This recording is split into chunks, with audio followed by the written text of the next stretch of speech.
Hello, everybody, and welcome to the new episode of the LeanTossup CDL podcast. We are joined this week by Ryan, who goes on Twitter as at CDL Metrics. How are you doing today, Ryan? I'm doing all right. It's been a little while. It's been a few weeks just with the CDL taking a little extra break in between Major 4 and the start of Stage 5. And then I was actually out of town last week, so I didn't have a chance to record with you. But yeah, happy to be back. Happy to talk some more COD as we reach kind of the halfway mark of Stage 5 here next week. We got a lot of games to talk about from last weekend, which I will say I have not watched through all of the matches, but for the most part, it looks like they went as expected. I know we can go into specifics in a little while, but yeah, doing well and happy to be back. Yeah, great. And it's happy to be back too as we draw near the end of this Call of Duty season. Um, there's going to be a lot more happening very soon, right? As some of these matches are becoming more boring. Um, Basically some of these players are just playing for next year at this point, right? Some of these teams we know who we're talking about. For some of these kind of lower ranked teams, big question marks are whether or not some of these players are going to remain in the league. Is there going to be expansion? Are they going to be kept on the roster, removed from the roster? Some of these rosters I could see being just completely wiped. Um, like so we'll have to we'll see what happens. That being said, though, let's start before we go to the bottom of the list. Let's start at the top of the list. So I'm just going to ask you quickly your kind of top six, right? So right now the format for champs is the top two teams get a first round bye, and then the bottom four teams play off in winners round one, and then the bottom two, 7 and 8, they start in losers round one. Now, this is kind of an interesting ranking debate. What are your top six teams by ranking right now? I just posted mine on Twitter. I'll go through mine, but what are your top six right now? Yeah, that's a good question. Let me pull up. I posted my power rankings pre week 1, stage 5, and I don't think they've changed since last week. They maybe have slightly. But for the most part, the top 6 teams kind of are who they are. Let me pull up what I had last week. I want to say so. Obviously, Atlanta is number 1. They've been number 1 all year. I can't remember a time where I did not have them number 1, even after they lost to Toronto in the grand finals of Major 2. So Atlanta won. I still have Toronto 2, despite Dallas's recent success. Obviously, they were runners up at the LAN Major 4. But how I work my power rankings, I basically punch in 2 teams, and then whoever is favored in that match is obviously just power ranked ahead of the next team. And right now, Dallas and Toronto, I would have Toronto at about a 61% favorite over Dallas still, even with Dallas's recent success. So Atlanta 1, a clear number 1. I think Toronto is 2, a clear number 2. They're kind of each on their own tier. And then after that, there's a mix of about 3 or 4 teams. Last week, I want to say my number 3 was Dallas, and based on what they did last week, they should stay 3. So Dallas 3, 4 and 5 is pretty close, but I think it got settled with the last match we saw. So I'd go Chicago 4, New York 5. They were 5 pre week 1, and I think they should stay there because I'm not really going to put Thieves above them yet. Although they did lose to Thieves, it was a really close series. It obviously went to a game 5. So to have Thieves win that, it's not super surprising, but I think New York should rebound. But Thieves have been interesting. They definitely are in that conversation for top 6. But I don't know, if you're gonna ask me who's the 6th best team, it's either Thieves or Florida. And actually, yeah, I'd say Thieves is probably number 6 just due to recent form. Florida won their match last week against Seattle, which is kind of expected. But for LA Thieves to come out with a new roster and beat New York and London, was it? Yeah, pretty easily against them. Like, yeah, that's an impressive showing for sure. So I'll go Atlanta 1, Toronto 2, Dallas 3, Chicago 4, New York 5, and Thieves 6. Yeah, and That's some those are some interesting rankings in terms of that. For me right now, so my ranking basically does it is it's elo rankings, right? So I have an elo associated with each map slash mode, right? So I have elo for map one, which is hardpoint, map two, which is search, three, which is control, the only control, obviously, then four, which is again another hardpoint, and then five, which is search. And then what my elo is it's an average of all those five rankings, those five ranking numbers. So interestingly enough, we're getting to the point where Atlanta might be able to come back around and lap LAG. LAG sitting at 924.4 elo, point 3 elo points, sorry, and Atlanta at 1091.5. So basically, Atlanta is only 30 some odd elo points away from lapping. So like if LAG falls below um, 800 and LAG gets up above 1100, they could lap them that way. So that'd be kind of cool. But just kind of fun as a side thing. My number one team is obviously Atlanta, right? Somehow my model has them gaining 15 elo points from last week, which is kind of insane because they beat London and Paris in 3-0s. So um, kind of weird that they gained that much from beating up on two lower teams, but the domination against them was just so complete, right? Like 6-0ing Paris in Search and Destroy, right? It was bad. It was really bad. My second right now for two, I basically have a tie between Dallas and Toronto. They're both at 145.3. The model has Dallas slightly ahead of Toronto. Um, I'm not sure exactly why that is. Again, it's down to the decimal point at that point. It's at least a hundredth or so lower. So that's basically nothing. If they were to play, I would have Toronto. And I think the only reason Toronto is that far behind is because they're not the greatest on map one hardpoint. They're a lot better on map on game four hardpoint. So I think honestly, if they improve their game one hardpoints, I think they could definitely make do a lot better in a lot of those matchups. Optic I have is number four. They've gained a lot this last week. They're now only 20 some odd points behind, a little less than 20 points behind Dallas and Toronto. For five, I've got Florida. They're about 10 or so, about 15 or so behind Optic. And then falling the most points, actually, sorry, not the most. The most points apparently was Paris this week. The second most points this week was New York, dropping 16.6 points. They're down below 1,000. Again, everybody started at 1,000 for the season. New York is now down below 1,000.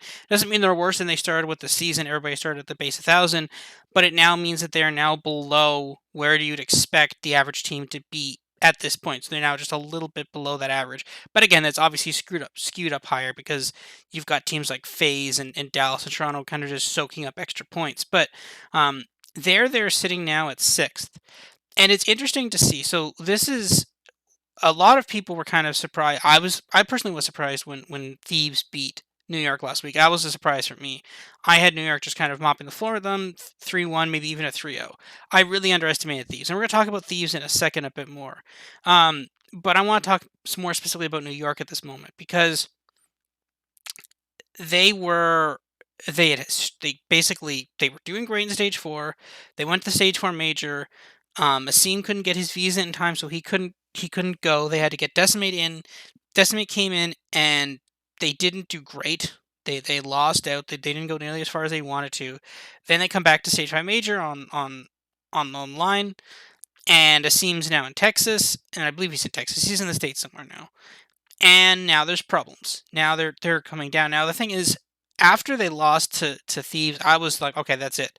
The thing is, like, when you see their fall in terms of strength from the stage four major to now to losing to Optic, it actually makes a lot more sense. They started declining there at the major when they lost to Seam. Now the theory was, okay, well, if Seam comes back, they'll come back. That's possible, but it now seems like it's now just been a steady decline since then. They've never recovered from Asim leaving, even though Asim's back on the team now. So the question is maybe people have figured out how to beat New York now? They were never a particularly dominant team in maps and modes. They'd always kind of eke out close wins. There's a lot of different things that can come into play on this, and I think that there are some issues with this team. I think we need to stop pretending that this is now just okay. Well, a team wasn't on land, or maybe they weren't just great on land. There are whole full blown issues, and I still have to rewatch some of the games from this weekend as well. But like New York right now is my sixth ranked team, and not by a small margin either. Like if they played Florida, my team, my model would have Florida beating them as well. So, like I don't, I think that there is definitely some risk here for New York. What do you think? What do you think about that, Ryan? Do you think New York should be kind of worried right now or not? Yeah, I think New York will be okay. Now, what comes down to why they've been struggling, I think a lot might have to do with the maps that they're good on, and honestly, the game mode. So they're still one of the best hardpoint teams in the league. I don't think you can put them above FaZe. I think FaZe are probably the best hardpoint team, clearly the best control team, I think, and maybe the top search team, although I think Toronto I might give that edge to slightly. But New York, very good hardpoint team. There's not a map where they're below 500 on. They're 4-2 on Apocalypse, 9-6 on Checkmate, 9-5 on Garrison, 7-6 on Moscow, and 4-2 on Raid. So they're good on every hardpoint map. It just comes down to which one don't you want to play them on, and they'll play you on anything. Search and Destroy is where I think it gets a little not great. So their best map by far is Standoff. They've played it 3 times. They're 3-0, and they're beating down who they're playing most of the time. I think that's probably the map you don't want to be the best at right now, at least, because Standoff, obviously, it's the most recent addition to the map pool, and I think some teams are maybe starting to use that as just an auto veto. Say, if your team, let me try to find a good example, like Dallas, maybe, yeah, no, 3-3. I'm trying to think if there's a team that's not so good at standoff. Say they went 0-2 in their matches. I think they might just auto veto that all the way through, and I think that might happen more and more as the year goes on. So that's probably not the map you want to be great at. Their next best is Express, which is again a search and destroy map that came in late to the rotation. So although Express does get played a lot, I think there are a certain number of teams that will go up against New York and just auto veto that or standoff. So then you got the rest of the map pool in Search and Destroy, and New York isn't really great on any of them. They're 5-5 on Miami, which again is an unpopular map for a lot of teams. And then I'd say probably the 2 most common maps, Moscow and Raid. They're 2-4 on both of those. So it's just kind of a weird dynamic with the maps that they're good on are probably not the maps that teams really like across the league. So that's interesting. And then Control is obviously troublesome for them. They're below 500 on every map. Their best map, according to my model, is Garrison, where they're 4-6. But the other two, they're 5-7 and 5-9. So I think even just working one of those maps to a point where it's like an auto veto for another team could be good. But we just haven't seen that with any map. They look like a mediocre team pretty much every time they play Control. Sometimes they win, sometimes they don't. It's a pretty much, like a toss-up, depending on who they're playing, obviously. But so I think just working the map pool a little bit, figuring out, one more search map that you can really count on, and then maybe just get one control map that you're really, really solid on. I think that could do a world of help for them. Because right now it feels like teams are just going to always attack their weakness, or the team's strength kind of aligns nicely with New York's weakness, and that's how they get beat too. But I don't want to overreact to New York from last week. So obviously they lose to Thieves, which is an upset. I think most people probably had them winning in 4, maybe a game 5, but maybe a sweep if you really didn't like what Thieves were doing with the roster change. But they come out, they lose in 5. The game 5 went to a round 11, so they're one round away from pulling off the reverse sweep. But yeah, a loss is a loss, and they took that one on the chin.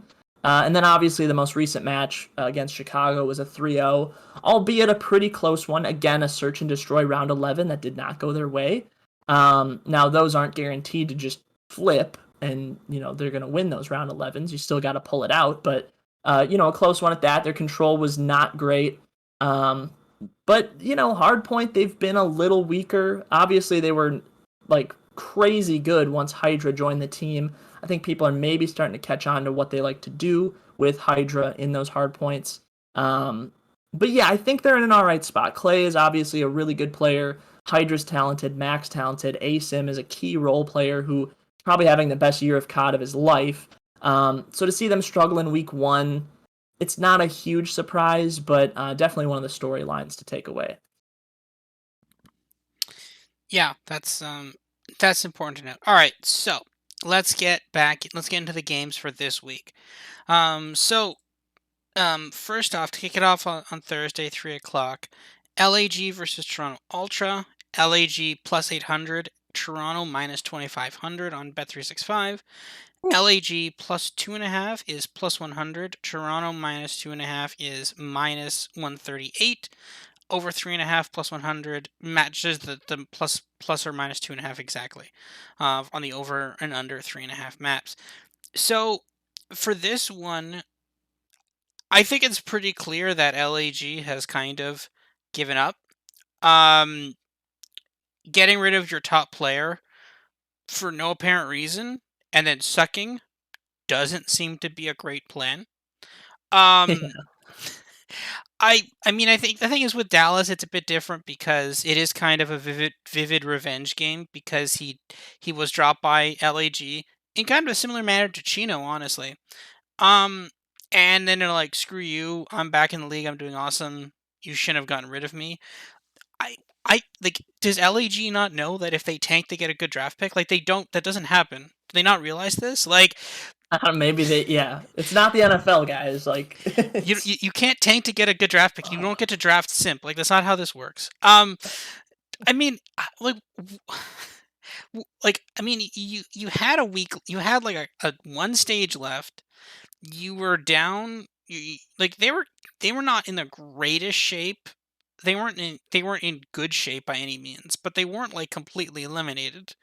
If they had won a game or two, I think they played 2 games this weekend. If they had won one or two of those games, I mean, again, it's hard, right? Because they're still pretty far out from the standings. I think because Florida played 1 game this last weekend, right? Yeah.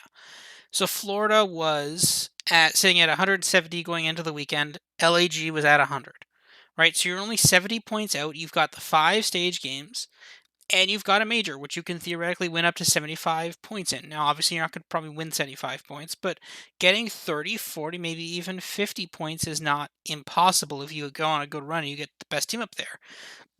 Like, it was still possible for them to make champs, but they seem to have just kind of given up. Like, and the thing is, just the. I don't think, this is kind of a side point, just wanted to point this out here. I do not think the CDL intended this when they made the idea of the top eight go to champs, but there has never been such a clear cleave between the top teams and the bottom teams. Probably like I've ever seen in a sports team in a sports league. So you've got the 6, 7, and 8 teams, right? So you've got the top teams, obviously. LA like FaZe is up there at 32-4, and then you've got Dallas 22-15, Toronto 23-14. They're 5 points away. They're going to be battling it out for the number 2 seed, which that will probably that won't be determined until next weekend, probably. Basically next Sunday is probably when we get some closure on that, possibly. Then you've got New York technically fourth in the standings. They're 21-14. Then you've got Optic at fifth. They're 22-15, and then Minnesota in sixth, 14-16. So this is now the band where you have teams that are about 500, right? So Minnesota 14-16, LA Thieves 16-17, Florida 15-16, right? All those about 500. They went on a bit of a run in a major or two, so they were able to get up there a little bit, get some extra points there, so they didn't need a winning record. Then it falls off a cliff, and you've got the next closest team. You have LAG at 8-22. So you go from basically 500 to like a third of 500, like 0.33. You got Paris 7-19, Seattle 7-21, London 7-21. It's so weird that these teams have just kind of, and it's not like just this weekend they decided to give up. Like it's been pretty clear that for some of these teams they've basically given up for a while at this point, right? Like you don't get results like this if your team is not actively trying to compete. I mean, especially in the CDL league, right? Because this isn't like the NFL where you sign everybody in the beginning of the year and then that's it. That's your team for the rest of the year. And if the ship sinks, the ship sinks, and everybody's still on the ship. No, like these teams have all had team changes, right? LAG literally just had one this before this stage. Paris has had a couple of team changes as well. Seattle, London. I think the only team that hasn't had a team change so far this season is FaZe and Optic. FaZe and Optic are the only 2 teams that have not had a team change. Mhm. Um, it's just like it's just so frustrating to see these teams just not wanting to compete, and it's really hard. That being said, specifically for this game, um, my model has Toronto 3-0 at 54.3%. It's still hard. It's like basically mine has it the basically the 3-0 sweep priced basically perfectly, especially when you take out the vig. But the problem though is that Toronto was kind of bad at hard points, and I could randomly see LAG stealing a hard point. So like it's hard, but I could see it happening though. I could see Toronto like getting the three. Toronto could very easily get the 3-0, or they could just lose game one hard point. It's one or the other. If they lose game one hard point, then they get the 3-0 if not. So it's your calls whether or not you want to bet on it. If you really want to like bet on it, like maybe bet on Toronto 3-1 or something, or wait until Toronto loses game one, then bet 3-1 or something. There's gotta be some ways you can bet on. Let's what's Toronto 3-1. Yeah, yeah. I'm gonna stay away from it, but it's just a weird series, right? It feels like it should be a Toronto, just based on what's happened recently. Like a Toronto 3-0 is like the thing that is like in my mind, right? When I just think about this match and go, how is it gonna play out? I'm like, yeah, Toronto's gonna win 3-0, and it's like it could be 3-1 like lag. Yeah, you're right, maybe they take the game one hard point. I think it's maybe more likely they take the game two search, but like I don't know, lag's got nothing in them. They made a team change that should not have happened, right? Like Cheen was probably your best player and you bench him for Mental, who's a good player. He's been a good player in challengers all year, just to like just it feels like a move that they made that it's like, okay, we want to make a roster change because we've been struggling. Okay, that makes sense. Yes, you should. But don't sub out Cheen. He like helped your team out when you were sucking last time. You know, you bring him in. I remember they won a match versus Paris, and it's like, holy crap, Cheen looked like a madman on the map. And it's like, okay, we can work with this. Like Cheen and Assault as the AR duo, that's not bad. There are worse AR duos in the league than that. And it's like, okay, if Silly can like be okay on an SMG, and it's like if Apathy could just not be the worst SMG in the league, like we got a half decent team here. And it's like, no, we're gonna bench Cheen and bring in Mental, and then that's gonna ruin your search and destroy, which we saw last week. Like LAG, who have been a decent search and destroy team all year, they lose to Rocker, who are not a good search team. They lose 6-3 to them on raid, and then their third or in their second match, they play Dallas and they lose 6-2 to them on standoff. And it's like you're not even close anymore in that game mode. You won one hard point against Minnesota, who are the second worst hard point team in the league by my model, and you're not even close on control. You got 3-0'd both times. Both teams are good at control, Minnesota and Dallas, but like still, you're miles away in control. Your hard point is very iffy, and now your search and destroy got worse. It's like, yeah, if Toronto don't 3-0, I'll be a little surprised, but I cannot see it for LAG. If LAG win this match, I will be thoroughly shocked. And my model spits out numbers that say that I shouldn't be shocked, but like I just can't, from a human perspective, I cannot see them winning this series. Yeah, no, they're not. They're not going to win the series. The only question is, will they? I think the only question really here is, will they win one game or no games? I don't think the question is even two games, but I'd be very surprised. Um, so we'll go from there. It is risky. I mean, I probably will punt on this one as well. The thing is, it's just I can't get a feel on it. Like Toronto has thrown like for a while there, they were just throwing people. But the thing is, they did lose to Minnesota in hardpoint, so it's kind of just weird enough that I might want to just leave this alone. Like root for Toronto, and if LAG somehow wins game one, then you just bet on Toronto -1.5, because that might be, well, like right now the -1.5 is -800. It's like what can you do with that, right? Like what are you doing with a -800? You can't do anything. You're not gonna bet $80 on a -1.5. That's just kind of insane. Yeah, that's a So bit much. Yeah. yeah, so like no, there's things you can do. Next up, Seattle Surge versus Minnesota Rocker. Seattle +200 on the money line. Minnesota Rocker -275. Seattle, and then basically the spread: Seattle +1.5, -120. Minnesota -1.5, -120, over 4.5, +175, under 4.5, -250. This, I mean, obviously this has Minnesota favored, but it has whether or not Seattle takes it to a game five is basically a 50-50. Um, what are your thoughts on this? I have this basically priced correct. I have that basically priced correctly as well. Um, so it, I mean, I have it a bit probably more favoring Seattle. I have a bit more like Seattle probably more likely to get the +1.5.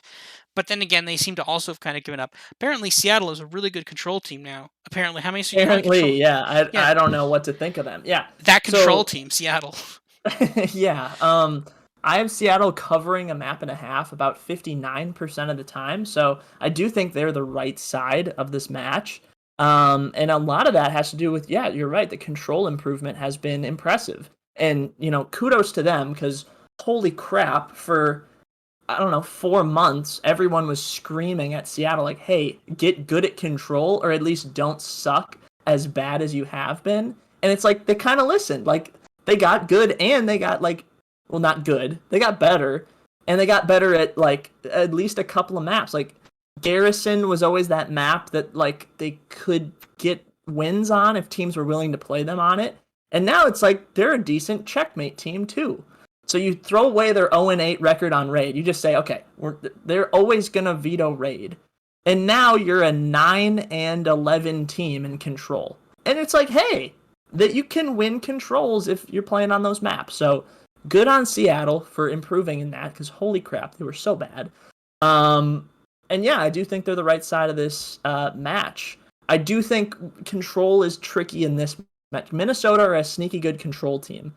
I have them as the worst checkmate team in the league. They're 0-3. They've only played it 3 times, but they've gotten absolutely slaughtered every time they've played. So that's almost an auto veto. I recall, I think Minnesota played checkmate control in the last match of the major. Who were they playing? I remember they let it through and it was a bad decision. But they let it through and they lost. So that's probably an auto veto. I would imagine, yeah, Seattle's going to veto raid, and we're going to see a Garrison control, which Minnesota I'd still have favored in, but don't be shocked if Seattle pull that off. If they do, I think that +1.5 gets covered because Minnesota's a pretty weak hardpoint team. I think those will probably get split, assuming we see both get played. So yeah, Seattle's path, I think easiest path to covering this +1.5 is probably a game 1 or game 4 hardpoint win. If not both, that'll get you there, or just one of those hardpoints plus a Garrison control. And then I think they got a legit shot on search and destroy. Like, you can make a case that they could sweep, honestly.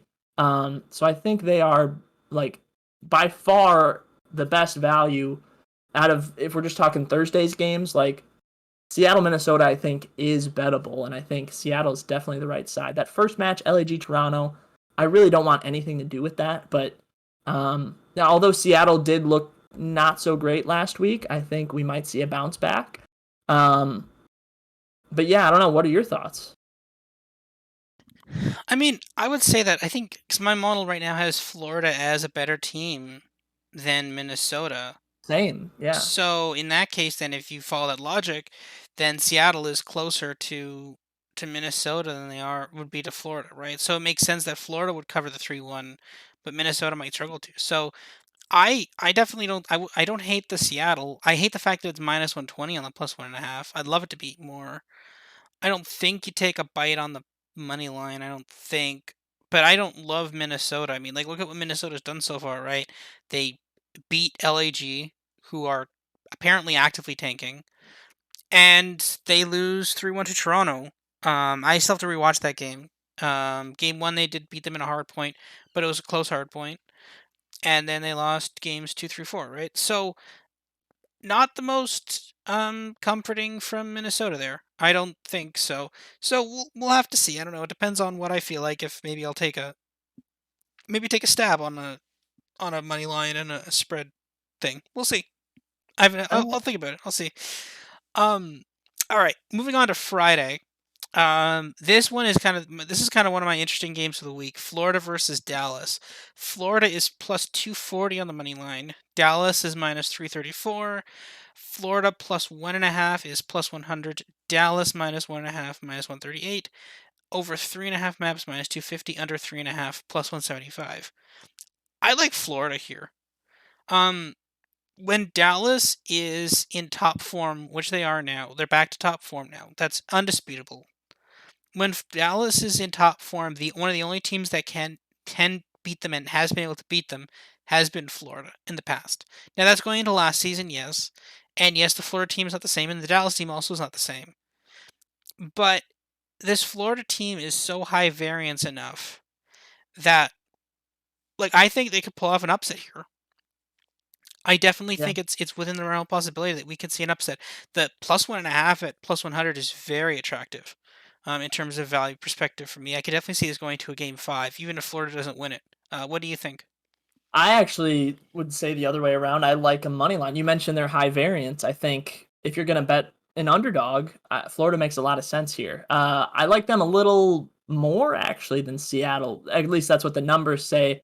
Although you factor in how Dallas has looked recently, it's probably similar in terms of how much I like Florida and Seattle. But yeah, Florida money line I think is definitely a play. I will say I do have them as underdogs in every game mode they play. And I do think, obviously, they could split search and destroys. They got a shot in control, although I do have Dallas as a better control team. And then hard points. Hard point I actually have as the biggest discrepancy. I think Dallas is a very well established hard point team. And Florida, in my head, should be a good one too, but they just, for whatever reason, have struggled, or the maps that they're good on just have not gone their way from time to time. So, um, yeah, I like Florida a little bit. I don't love them, but yeah, if you want to get a little funky, I kind of like if you want maybe a double underdog pick, you go Seattle money line, maybe if you're willing to do that, and Florida money line, and just hope that one of them wins. You should cash out on that, but um, yeah, the plus 1.5, minus 1.5 in terms of maps. I have that at about a 50-50 prop, and that's kind of where it is betting wise. I have Florida covering a map and a half 53% of the time. It's at even money, you said, so maybe a little bit of value there as well. But yeah, if you're gonna bet on this game, I like the Mutineers side a decent bit for sure. Yeah, I definitely there's definitely some value in Florida. I think they're kind of an underlooked team. They're kind of overlooked, I think, in a lot of cases. I think a lot of times people just kind of say, okay, well, they're not the best team, and they're not the best team. But they can still win some games. And I think going into next season, I think will be really interesting for this Florida team. They need to make some decisions about who's on this team and stuff like that. This team isn't going to win champs. They've been kind of consistently okay. They're going to champs, I believe. I don't think they've locked in champs yet, but they probably will soon. I mean, it's technically not, but like the odds of them not going to champs are very remote at this point. Um, but yeah, I think this team is kind of an interesting team to look for next season, right? I mean, they'll have the pieces there, but yeah, I mean, not spoiling future discussions about Florida. We're focusing on this week. I think yeah, they have the tools to upset Dallas. Dallas has been really strong. They're probably due for like a regression game, and this is where I like the plus 1.5 because like I could definitely see this going to like a game five, Dallas pulling out like a game five miracle play or something like that. And like yeah, I can see that happening. I have all these games pretty close, so we'll have to see from there. Now the Friday night game. This could be a potentially interesting game. This is a probably very overhyped game right now. Thieves versus Faze. Thieves plus 500 on the money line. Faze minus 900. Thieves plus 1.5 plus 250. Faze minus 1.5 minus 350. Over 3.5. So that means just not a sweep. Just not a sweep. It's minus 150. Under 3.5. So a sweep for either team is plus 110. I like. I'm like tempted to pick Thieves here.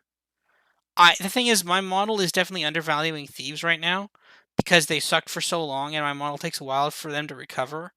Um, but like, I kind of think Thieves. Like, if there's someone to pull off an upset, when you've got a team surging like Thieves and a team's just kind of chilling like FaZe, I honestly think Atlanta loses a game this week. I think they lose definitely a game.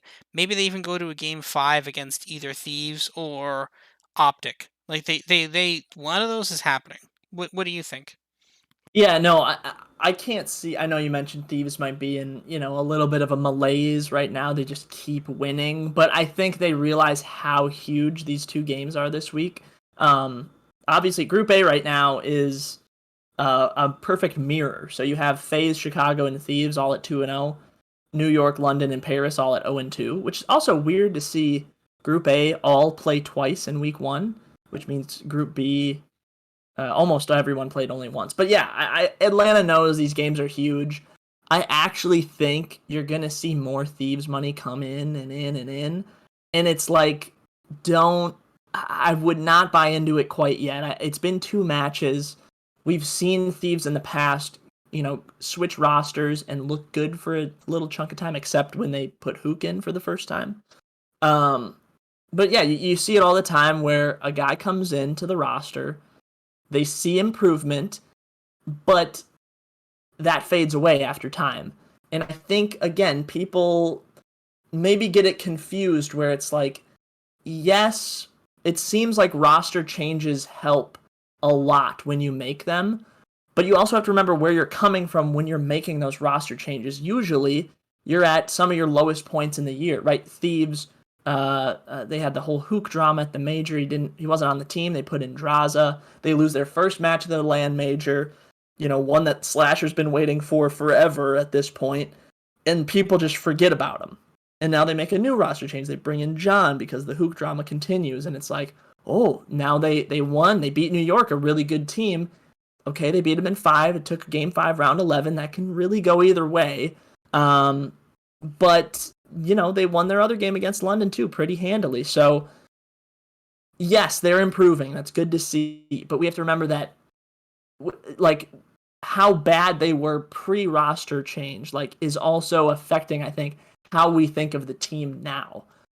Atlanta, obviously, still the best team in the league. There's a reason why they're minus 900 or whatever. They've lost 4 matches all year. I think Thieves money will come in, and I think Atlanta actually could become a value if you're willing to, lay minus, I don't know what it could come down to, maybe minus 200 on the minus a map and a half, something like that. I think the money line is always going to be a number too high for anyone to bet, really. So I'd say just wait and see. If you really, really want Thieves, you just take them now. But I think the better approach is you wait for that Thieves money to come in. And if you're willing to bite, a minus 200, a minus 300, whatever it'd be on the spread for Atlanta, I think that might be a slightly better play. But for the most part, again, it's a stay away game. A lot of these lines are drilled in pretty well at this point, this deep into the year. So it could be a good one to watch, but I worry that this is one of those overhyped matches that is just, oh, it's a FaZe 3-0. How did we not see that coming? That sort of a thing. Let's see what the odds are on that 3-0. Plus 120. Oh, come on. That's the odds you're going to give us on a FaZe 3-0 is plus 120. Come on. Yeah, that's not good enough. I got him 3-0 about 41% of the time. So, I have not 3-0 quite about good enough. 47% of the time. But to be fair, my model hates Thieves right now because of. So, Yeah.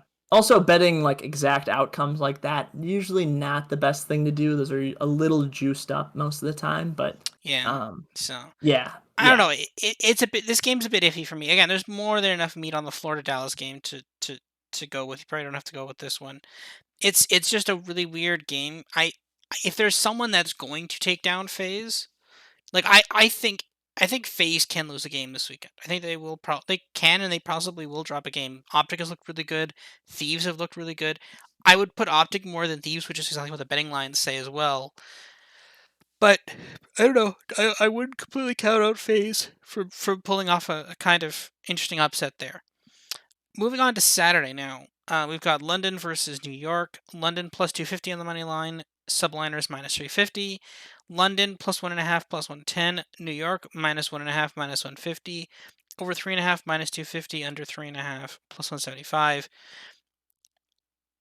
Do you trust the subliner? Like, part of me just wants to say, cool, minus 150, we're done. We're done here. That's it. But like, it's hard. It's legitimately hard to do that here. Like, it's hard to lay that on there. And like, to be fair, on the other side, it seems as though London has pretty much given up, which like they kind of have. But at the same time, like, it's really hard to just kind of press that button and say, "Nip, New York minus 1.5." Like, they should win this game, and they should win this game 3-0 or 3-1.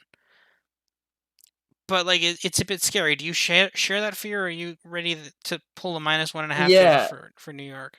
yeah. You said the -1.5 is -150 for Yeah. New York. Okay. Yeah, I actually in London +110. I think there's maybe a little more value with London at those numbers, which I'm surprised by. I thought Wow. Yeah. New York's prices might like fall down real bad after getting swept by Chicago and after losing to Thieves, but those numbers are honestly kind of where they should be.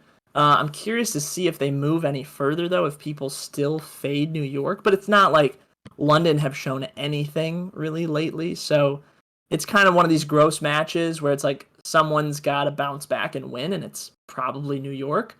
Although London have beat them in the past, upsets happen, that sort of thing. The tough thing with London is probably their path to victory is pretty limited.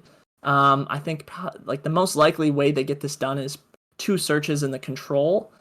Obviously, New York, a very good hardpoint team. We talk about that a lot, but yeah, London to pull off the win, I think happens about a quarter of the time, and then 3/4 of the time New York pull it off. But based on how New York have looked lately, maybe those numbers should be a little less. But again, London, um, not a team you need to be afraid of.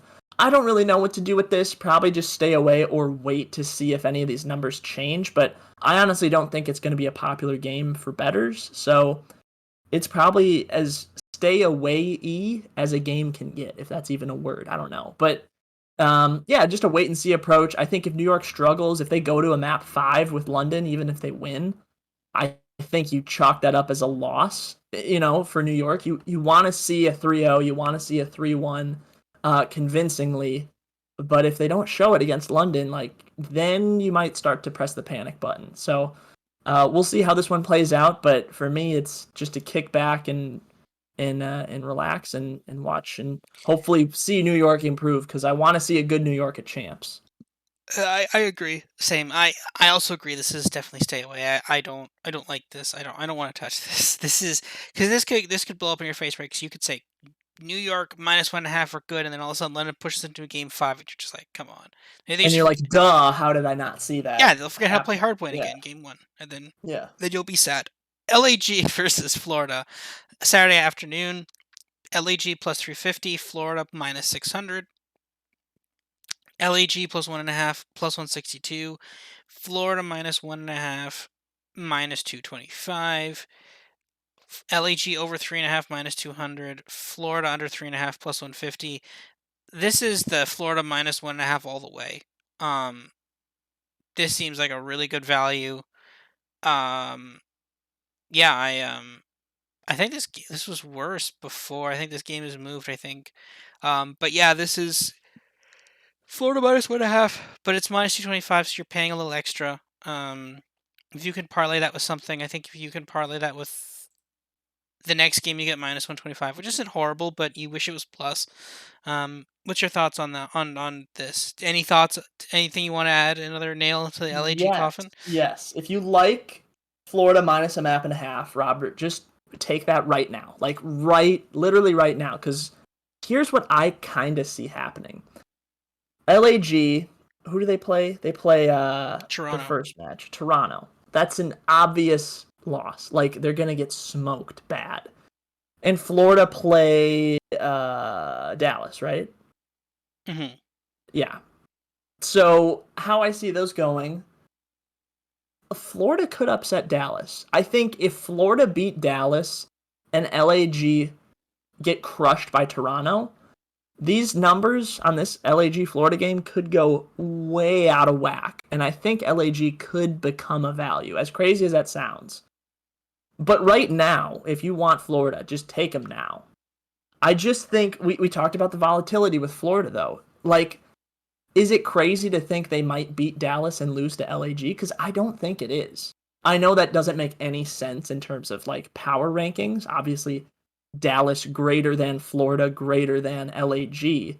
But in any given week, Florida could like flop or make a great, underdog story happen and beat one of the better teams in the league. So I'm going to wait on this game as I do with most every game and just see what happens with Florida Dallas and what happens with LAG Toronto. And if they go kind of how I expect them to go, I think LAG could be a value. Now, if Dallas come out and just smoke Florida, this number might actually get better for Florida, but I think Florida will put up a pretty good fight on Dallas. So right now it's a wait and see, but I think this game could be spicier than we see it as right now, at least. But I don't know. We'll see, or at least the value might shift way too far to one side.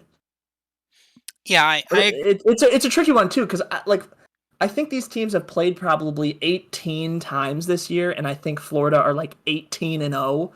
That's not they probably played like 5 times, but I think Florida's won every it match. it So does feel like they've played a lot. it could just be a really bad matchup for LAG. Now I don't think that's like matchups specific, that sort of stuff I think means less in the COD League. I think if you're just a good team with, good gun skill, good movement, good teamwork, like there aren't really like styles of teams to like be scared of. It's just, good teams and bad teams. So I think it'll be a Florida win, obviously, but like people could lose their mind if LAG somehow win this after losing earlier in the week. But we'll Yeah, see. That's maybe the spiciest thing I'll say the whole podcast. that is a really spicy take, and it doesn't seem like the craziest thing. And like on some level, that sounds like the most LAG thing and the most Florida thing, right? It is still Florida, right? This is the team. This is a team that has extreme highs and extreme lows, right? Like, yeah, we took down Dallas, like the number 2 or 3 team in the league, and then yeah, we'll lose to LAG. Because the thing is, at a certain point, like, and when you start looking in like in the NFL, right? When you get late season NFL, like teams when they need to cover when teams need to win to stay in the hunt for the playoffs, right? They actually have like a horrible record against the spread, and the reason for that is because the teams that are playing off against usually are horrible. Like these are usually like the bottom dwelling teams, the teams that have been long since eliminated. And the thing of it is they're playing for pride at this point, right? So like at a certain point, LAG is like, okay, look, we've got like at this point, it would be what? They've played already, so they played 3 games. So, like, cool, we have 2 more games. This is our second last game in stage 4. After this, we have one last game in stage 5, and then we have potentially one major game, and that's it. So we have like 3 games left, right? Potentially, and if we lose round 1, right? So at a certain point, they're just going to be like, screw it. This is our last chance to win a game. We're just going to go for it, right? And they start like they take Florida like a game 5 or something, and then you're out all that, right? So it's very possible.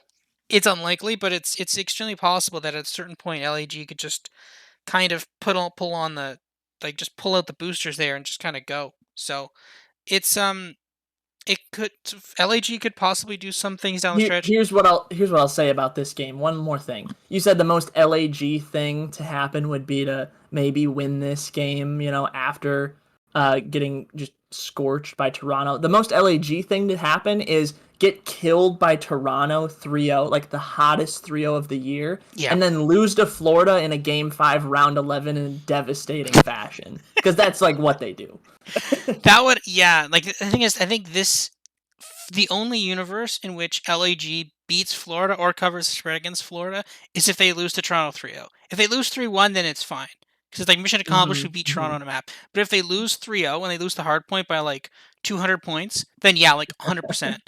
Like, just They'll beat Florida in a hard point like 250, 240, and then they'll win like the first search like 6-2, and people are gonna be like, oh my god, LAG, and then Florida are gonna win 3 and 4, and then LAG are gonna just poop their pants and lose in game 5. And that's how their season's kind of gone. So if this official prediction, LAG poops their pants. if this happens, I'm clipping this. This is going on Twitter. So we'll see. We'll see. But it'd be hilarious if it did happen. I don't think it will happen, but it'd be hilarious if it did. But watch out for Toronto 3-0. Saturday night game: Seattle versus Toronto. Seattle plus 650. Toronto minus 1400 on the money line. Seattle plus 1.5, plus 275. Toronto minus 1.5, minus 400. Over 3.5. So the over 3.5, under 3.5. So the sweep is tied up at minus 120 each on both ways. Um, yeah, same as before. It's kind of weird that Toronto is more favored to sweep LAG than they are to sweep Seattle. I think that's kind of the same. Maybe not. I don't know. I think Seattle plus 2.5 is. I think this probably goes over 3. Apparent. I don't know. Well, this will be kind of cool. We're gonna actually finally get to see how good Seattle is at control because they're gonna play off against like the best control team. So like we'll see if Seattle is this like god tier control team. It'd be so funny if like they suck at control all season and then just end the season undefeated on control, beating all the best control teams, and then they don't make champs. And then people are like, well, what could have been? What Yeah, could have yeah, been if the yeah. best control team had made champs? That's a good point. Well, if you're Seattle, you can like very much prepare for one control map, and that's because I already talked about it with Minnesota. Like you're gonna play Garrison because Minnesota auto vetoes checkmate, and Seattle is 0-8 on raid. Kind of the same story with Toronto. Toronto have played checkmate 4 times all year. They're 2-2, and then they're really good at Garrison and they're really good at raid. So it's like the same kind of thing should work out where we see Garrison again, and I think Seattle can take it, but obviously Toronto are a very good Garrison control team, just control team in general, but very, very good at Garrison. So yeah, it's an uphill climb for Seattle. Duh, Toronto is the number 2 team in the league in my opinion. So it'll be tough. I think the line could shift a lot depending on the Seattle Minnesota game. Is it earlier in the week? Mm-hmm. Yeah. Yeah, I just said they're playing them in control. Duh. But yeah, I don't know. Right now, it's hard to say how this will go. I do think there may be. I don't know. There might be value on Toronto by the time it gets to this, just with how I expect those earlier games to go. Obviously, right, Toronto should crush LAG if all my predictions go according to plan, which maybe will drive up their price. But if Seattle look good against Minnesota, I think people might look at that and go, ooh, Seattle might be a middle of the pack team all of a sudden. They look good on land. They just beat Minnesota, who I think a lot of people overrate. So maybe you could get a little bit of value on Toronto, but even still, the prices on these matches, on like so many of these matches this week, are so high that it's just unattractive to like really put money down on anything. So, Especially any money line, yeah, unless you're betting a dog. yeah, that's the thing. So it's like you could bet like Toronto in 3 or Toronto in 4, like exact outcomes like that, but those are tricky and also not super fun to root for. But yeah, I don't know. It could be a little spicy. I've probably said spicy like a dozen times this week, but that's really like all I can hope for because so many of these matches look like pretty clean sweeps or 3-1s, but obviously some of them won't be. Some of them should go to a game 5 and maybe outright upsets, but yeah, it's a tough ask for Seattle, but it can be done. It wouldn't be the most shocking thing to have happened all year. Smallest money line spread is Seattle, Minnesota. At Seattle at plus 200 is the smallest dog, which is kind of insane. Dang. Of all 10 matches. Of all 10 matches, the Wow. next closest one is Minnesota at Dallas, where Minnesota is plus 240, which they should definitely not be plus 240 against Dallas. Yeah, wow. That line's actually just horrible. This But might be the worst week in terms of like closeness of matches. yeah, I mean the best chance someone has of winning according to these betting lines is like 30%. Yeah, that's I mean, yeah, I guess. That's not great. But anyway, going on to Sunday now. Paris versus LA Thieves. Paris plus 300, Thieves minus 450. Paris plus 1.5, plus 110. Thieves minus 1.5, minus 150. Over 3.5, minus 225. Under 3.5, plus 162. I don't know. I don't want to bet on Paris. Like, I come don't on. know either. Like, can we just skip this game? Like, this is on Sunday. Obviously, Paris doesn't play until then, right? They don't have a game earlier in the Yeah. week. And it's like with LA Thieves, again, I say this every podcast, but it still is true. Like, they are by far the hardest team to figure out. My model says Paris has about a 27% chance to win. So, like, yeah, it could happen. But again, LA Thieves, I don't know. They might be like the third best team in the league now, or maybe their two matches are, a little bit of a small sample to really gather anything from. So, If Thieves beat FaZe, just Paris money line. Just like never been more sure honestly, of anything in my life. yes, Never yes, been more yeah. sure of anything in my life. Like 100%. I'm not even joking. Like I will bet Paris money line. If Thieves beat FaZe, I will wait for the line to like get to like plus 600 Paris, and then I will bet Paris money. Like Just slam that. Yeah, yeah. Or if you're a little nervous on that, like the plus 1.5 should be good value too. yeah, that also that But too. yeah, yeah, that makes a lot of sense. So it's a clear, just wait and see game for sure. This team has been so inconsistent, and also in team changes too. But like it's so weird where like if suddenly they become people think they're like the top 3 team, then they'll act like it and then they'll just instantly lose and it'll be so seeable like a mile away. It'll be hilarious. Yeah, I Um mean Paris last week, like my God, they just got slaughtered. Like they went 0-6 in maps to Chicago and Atlanta, who yeah. are very good, but like I mean, outside of they went to a round 11 against Chicago, so that was close. But outside of that, like, well, 204, 250 against Atlanta in hardpoint. But it's, again, their best hardpoint map, and you still lost by almost 50. It's like, And I'm actually just rewatching that series now. That looked a lot worse and then they got early. 0-3'd in both controls. Both were raid. It's like, yeah, I mean, they clearly were outclassed. I think Thieves could be um, a winnable match for them for sure. But, like, God, yeah, Paris is just not a fun team to talk about really ever. Like, I don't know. No, I've no, never had like strong feelings about them. no one ever wants to talk about Paris. No. Chicago versus FaZe. Now this is potentially an interesting one. Chicago plus 300, FaZe minus 450 on the money line. Optic Chicago plus 1.5 plus 150. FaZe minus 1.5 minus 200. Over 3.5 minus 200. Under 3.5 plus 150. Um, I like Optic has been hitting their stride. They've been doing better. I can see like here's the thing. If you go back to the major, okay, sure. Randomly Optic like in last stage in the last major, randomly Optic got taken to game 5 by Seattle twice. Okay, not gonna lie, that's kind of weird. Didn't expect that. But outside of that, they lost in game 5 to Dallas, who at the time it seemed like this was just kind of Optic not doing great.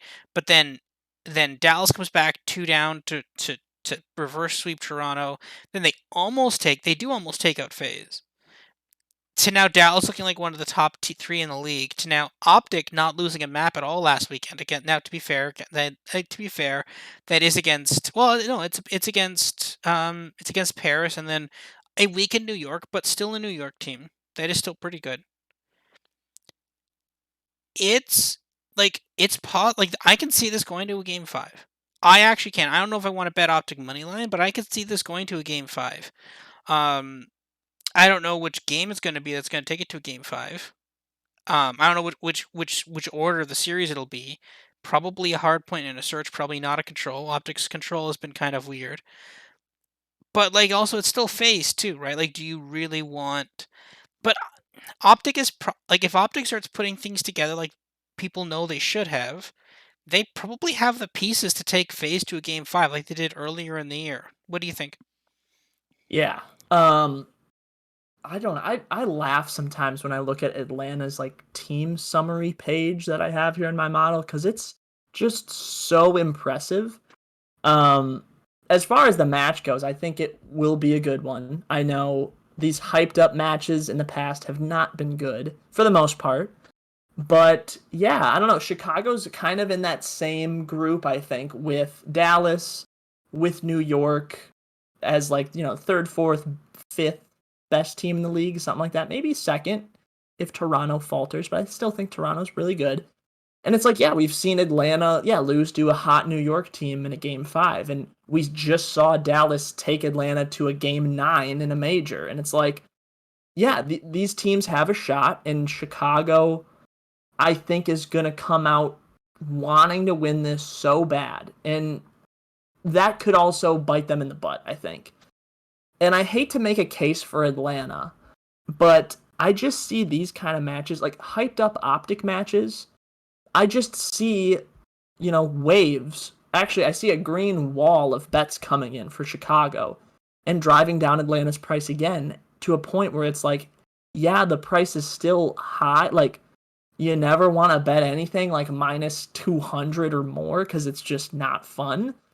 But it's like, if that's the value, then you just take it. So, yeah, talk about control. I mean, Atlanta's control, Robert, is just ridiculous. So, checkmate is almost an auto veto for them. They've played it 5 times all year. 5 of their 40 control matches. They're 3-2. So not bad. Their garrison is 14-4, and their rate is 15-2. Now, so they're probably going to veto checkmate on Chicago, as they should. And Chicago have played garrison control once. So it's like that's the auto veto. So we're going to raid on control.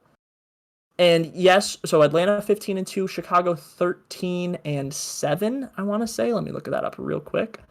Yeah, 13-7. So the records sound pretty close, and you can make a case like, oh, maybe Chicago could catch Atlanta. But you look at just the sheer dominance that Atlanta puts on teams when they play raid control, and it's like they're playing a different game almost. They're so impressively good. So if you're Chicago, I might leave Garrison open. I might you got to try something to beat Atlanta. You got to be weird, right? So I might let Garrison through to see if they'd want to play that. Maybe veto raid and just see, because right, teams don't have a lot of VOD on you on Garrison. You played it once. So get weird with it, play Garrison, and then just try to get lucky in Search, right? Search can be a very toss-up game. Try something new in Search. Try different angles. I don't know what it is, but like, just be a different team. And like, stick to your strengths. It's hard. It's a balancing act. Stick to your strengths, but be weird enough where FaZe, you can throw FaZe some curveballs, right? It's like basic game theory. Like, you have to do what's good for you. But if you do the same thing over and over again, teams catch on and they figure out how to counter you. So Chicago's got a chance if they do the prep work and really get weird with the maps. And I'm intrigued to see what they actually play. I think that could be the biggest storyline, is like what Chicago is willing to play Atlanta on, because Atlanta is going to play anyone on any map at any time.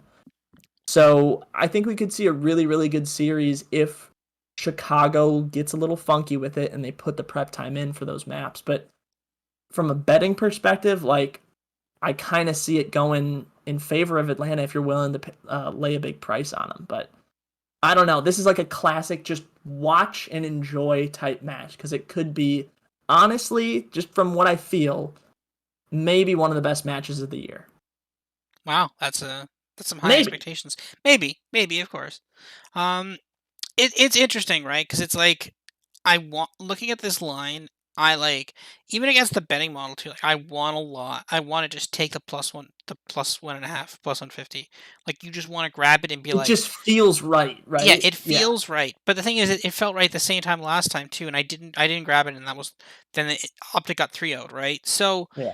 it's like it's so weird, and it's like I don't know. Maybe everybody's always chalky on Optic, and maybe this is overpriced. I have this overpriced by a couple points here and there, but yeah, no, it's a hard call, and I think that on some level, I think it's hard to separate, 'cause we want a competitive game here, right? We don't want FaZe to 3-0 them again, right? We want to see a competitive game, but FaZe is just kind of insane.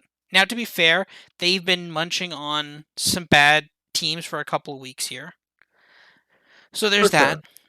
But like, I don't know. They could take this to 5. It would be nice to see it, and all. Well, it would be nice. It'd be nice to see the map pool as well. Like if Optic gets a good map pool, I kind of think the only way FaZe is basically weak is through search and destroy. I think that's actually their kind of weaknesses. I think to beat FaZe, you have to beat them through search. I don't think the best way to beat them is through like hardpoint. Yeah, I agree. I think, yeah, if you're Chicago, like, assuming FaZe vetoes Miami, which they pretty much do all the time, like play standoff. Just pick standoff, even though it's not your best map. Like Moscow is for sure Optic's best search and destroy map, but throw that out the window because Atlanta are the best Moscow search team. Like that's just an easy thing you can do. It's like, yeah, you've only played standoff a few times. Well, so has FaZe. Like you can catch them on these weird maps. So Yeah, and Phase yeah, is not yeah, inspiring much confidence on standoff. yeah, and So it's like hard point's a tough ask too. And like you're gonna have to play FaZe on like one of their dominant maps, Garrison or Moscow. They are, and even Raid, they're crazy good on. So you're gonna have to play them on one of those. But like, yeah, you could beat them on a checkmate if they let that through, or an APOC. Like, but you gotta just really like you gotta plan now for what you're gonna do against them and really work at it. But the path to victory for Chicago is there. They just gotta be a little weird and like really do the prep work. But and like, yeah, FaZe should win the match. All that being said, it's like FaZe are probably gonna win because they're what do you say, 32-4 on the year? Like, yeah, yeah, they're crazy. yeah, and it's hard, but I honestly think the only team that can beat FaZe is Toronto and then possibly Dallas. But I kind of think Toronto because I think the way Toronto can beat FaZe is through it's going to be through a standoff search and destroy and an express search and destroy because those are two maps that Toronto are apparently pretty good at on search and destroy now. Toronto's been Raid doing too. I mean, Atlanta are willing to raid. play on Raid. Yeah, Yeah. yeah. Like Toronto has a favorable search and destroy matchup against FaZe. And the thing of it is I don't that doesn't come out strong enough in a best of 5 because when you're looking at the best of 5 you only get two searches, right? But when you get to a best of 9 grand finals, like if Toronto had gotten to the stage 4 grand final, I would have bet on them to win. They would have been warm Makes sense. Yet you want to pick a and they would have good search team, a yep. good control team, and like Atlanta are very good at those modes too. But Toronto are right behind them in those two. I think the hard point between those teams is a little more of a gap, but Yeah, like, and that's yeah, really the only thing holding Toronto back. Like if Toronto didn't just instantly lose hard points to FaZe. But it's so weird, right? Because like Toronto will like turn around and they'll like 250 to 14 thieves on like a raid hardpoint or something, and then they'll turn around and then FaZe will like 250 to 89 them on that same hardpoint, right? Like it's Toronto is the weirdest team on hardpoints, and if they can figure out and they can finally get a dominant streak going on hardpoints and just kind of level off that consistency, then I think this team could be really, really dangerous, and they could possibly win champs. yeah, Like, they could. I mean, they have a legitimate shot at that, yes. yep. But yeah, we'll see. With this Atlanta Chicago match, it should be good. I hope I didn't jinx it, and it's going to be a 3-0 now for Atlanta. But fingers crossed, it's a good one. But that's not even the last match of the day, Nope. Robert. What is? There is one more match to wrap up for us today. Minnesota at Dallas. Minnesota is plus 240. Dallas is minus 334. Minnesota plus 110, minus 110. Dallas minus 1.5, minus 125. Minnesota, and then, sorry, over 3.5, minus 250. Under 3.5, plus 175 for that sweep. Why is Optic face not the last match? Like, are they just trying to get it so that people watch Optic Phase and then they just tune in for the match after? I got the answer. It's the Minnesota home series. So Oh, you you're want right. That's right. Yes, I keep whatever forgetting that about that. means, so you want the home series team to go last, which I get. Like you want them in the prime time spot, but whatever. Or you mentioned it, I think maybe a month ago on a podcast. Like you maybe want the really good match to be sandwiched in between the other two, so you get viewership beforehand and you get viewership afterhand for people just wanting to continue to watch. So Hmm. I get why they do it like that. I obviously would like it the other way around, where the best matches last, because I'm going to watch all of them anyway. But yeah, I don't know. Minnesota Dallas, we've seen a lot, I feel like, throughout the year, and Minnesota has taken Dallas the distance and won a few of their matches. I remember two, I think, specifically that went 2-3-5 for Minnesota. And again, that's probably how they're going to have to do it now because they're just not a great hardpoint team. But I mean, they just lost to LAG for God's sakes. Like, come on. But it can happen again. Minnesota and Dallas, I have almost identical power ranks in terms of control. I'm curious to see where we might see that map. Dallas really plays anything on control, and then again, Minnesota doesn't play checkmate. So we're going to see Garrison or Raid, and I do think Minnesota might be slight favorites on both maps, so that's interesting. I actually do. Um, I have Minnesota favored in the control. My model yeah, has that. yeah. So. Yeah, so there's one map win maybe if you can pull that out, and then yeah, if you can get lucky in a search and yeah, heck, maybe take a hard point that we don't usually see from them. But if Dallas maybe leave Apocalypse open, Minnesota could beat them on that.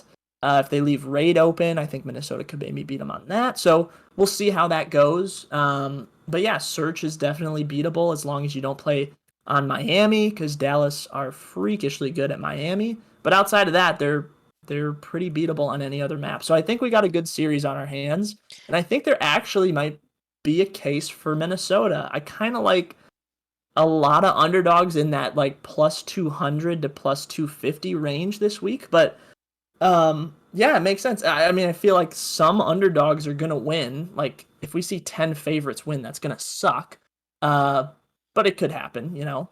But yeah, I think this will be a good one. I'm not sure what I'd take for if I'm gonna pick like Minnesota money line or Minnesota plus a map and a half. Either I think would make sense, but um, I might go plus a map and a half. I just think Minnesota's search, maybe if it goes to a game five, might not be there. But yeah, plus a map and a half. I think we see a map five about 50% of the time. So um, with all that being said, yeah, I don't know. We got a good one on our hands, and I'm kind of excited for it, for sure. Hmm. It's it could be good. I will say that the last time they played, Minnesota was like massively overhyped, and this was kind of when Dallas started coming back. True. So Yeah. I kind of do like the Dallas minus 1.5 here. I'm probably gonna for my predictions bracket. I'm probably gonna throw this up as a 3-1. Um, but I mean, Minnesota could pull it off. I don't know. Minnesota is just a team that it it's a team that looked good on paper, and I was kind of down on them, but they kind of turned it around. But then they sucked again. Then they brought in Standy. Then they kind of turned it around. Then they kind of like it's been a really weird up and down year for them where they would jump around from like bad to like decent to bad again to decent again to now they're kind of declining again. It's the weirdest up and down the year for them. And like it wouldn't surprise me if they kind of go on a skid now and then they just go out 1-0. Like they end up losers bracket champs and then just go out 0-1 in champs and that's it. They're done. And then they can pick up the pieces from this year and figure out what went wrong. And there's a lot of things to dissect about what this Minnesota team needs to do going forward, and that'll be for another day though. But yeah, I'm picking I'm picking Dallas in this one. So, but anyway, so that's that for this week then. So only a couple more weeks of this left actually. Not much more than that. Yeah, it's going to be interesting. There's a couple of good games. This is the one nice thing about the fact that we're going to start like some of these teams will start permanently vanishing soon is that we are going to get rid of a lot of this. We're gonna get rid of a lot of this dead weight. Like we're gonna get rid of the minus 1,000+ favorite games. Those are Yeah, gonna be gone Toronto soon. LAG is not happening, and yeah, Paris will be gone, and yeah, all those not so good teams we won't have to watch anymore. But Yeah. yeah, I'm getting excited. Champs is around the corner, and yeah, we just have a few more weeks until we get there. So we'll see how seeding works out. I know seeding is going to be a huge thing in terms of who gets the 2 seed. I know that's close, and arguably a bigger deal is who gets the 6 seed because you never want to start in losers bracket. And I believe yeah, top 6 should start in winners for champs, and 7 and 8 will start in losers. But yeah, I know. Yeah, Toronto, New York, Dallas, those teams are probably all in the running for that 2 seed, and then that 6 seed is really wide open. I know with Rocker, with Thieves and Mutineers. So those are kind of the storylines I'm looking forward to for these next few weeks, just to see if any of those teams, pass each other to get those spots. But I think the major, we might have to wait until the end of Major Five to like lock in those really, really important seeds. Hmm. I think we still the thing is we still won't know about this. Like we won't be able to give an accurate prediction of who's going where, and we probably still won't even until like the last game of champs. Like it's going to depend on Dallas Toronto. Like legitimately, it's gonna for them. Their placing. It's probably beyond a shadow of a doubt. It's gonna depend on how far each of them goes in champs. And like that would be an awesome setup, like a losers round, like losers final between Dallas and Toronto. One they're playing for the chance to go to the final for the major five, and then also they're playing for the second seed. That'd be kind of crazy. Yeah, yeah. Placement within the major for those two teams is going to be huge, and I believe they're the last game of group play, and that's, I mean, that could set up right who's the one seed that comes out of the group versus who's the two seed, and then that's big too, just in terms of where you are in the bracket for Major Five. So yeah, a lot of big games still. This week is a little ugly in terms of some of these matchups, but yeah, hopefully we get some upsets Yeah, and hopefully we get a little bit of spicy because I said that a lot in this podcast, and now I want to see a lot of spicy, so I sound smart, you know. I just want a week with upsets. Like we've had so few upsets for like the last couple weeks, even into the major. Um, so like I want to see some upsets this week. Give me some upsets here. Same. Next week is better. The teams are kind of a lot more balanced in terms of who's playing each other next week. I think the most mismatched game is Seattle versus Dallas. Everything else is pretty level, so that'll be Mhm. we'll deal with that next week. But anyways, so thank you for joining us today. Obviously follow us at CDL Metrics on Twitter and at LeanTossup Sports. Follow that for all of our match predictions, and obviously we'll tweet stuff out through the week as how we're seeing some of the bets unfolding. And yeah, we'll talk to you later. Have a good week, everybody.